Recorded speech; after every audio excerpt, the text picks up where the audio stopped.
এই হচ্ছে AGT live 24/7। This is AGT Live 24/7.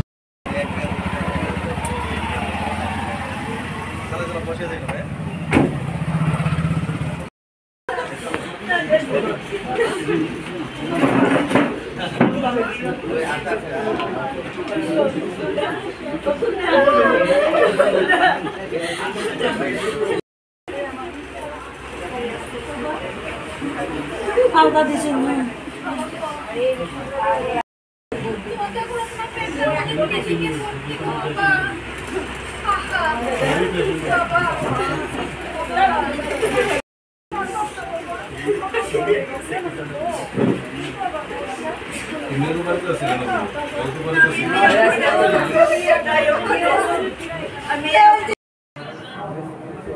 আগে মানে সিটি স্ক্যানটা করতে পারতাম মানে বাড়িতে ডিসপ্লে মানে সিটি ওয়াজ মানে শক কথাটা ভাবনালি যে বিষয়টা আছে ইন্টারেস্টিং করে প্রবীর চক্রবর্তী এবং ওনাদের ফ্যামিলির সাথে আমার অনেক আগের থেকে আমার পরিচয়।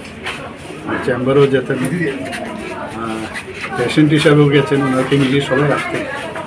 এবং আমার যে দাদা ছিল দাদার সাথে ওনাদের ঘনিষ্ঠতা ছিল, প্রায়শ ওনাদের প্রিন্টিং প্রেস ছিল, আপনার জানেন Tripura one of the oldest printing press, সেখানে ওনারা যেতেন, লেখালেখি করতেন।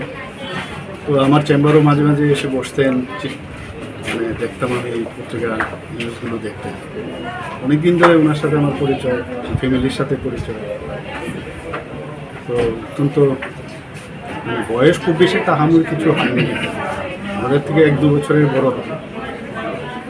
কিন্তু যা শুনলাম মানে ঘটনা, কীভাবে ওনার কী সমস্যা হয়েছিল, হাই ব্লাড সুগার ছিল এবং ওনার প্রোস্টেটেও সার্জারি হয়েছে, পরে বললো যে ইন্টেস্টাইনে ইনফেকশন হয়েছে, সার্জারি হয়েছে, ইন্টেস্টাইনে কিছুটা পার্ট ইন্টেস্টাইনের বাদ দিতে হয়েছে, আইএলএসে ওনার শেষ নিঃশ্বাস নিতে হয়েছে।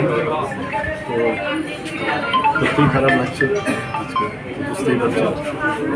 ঈশ্বরের কাছে প্রার্থনা করি যেখানেই যাক আত্মার সদ্গতি কামনা করি এবং পরিবার পরিজনদের প্রতি আমার সব বেদনা।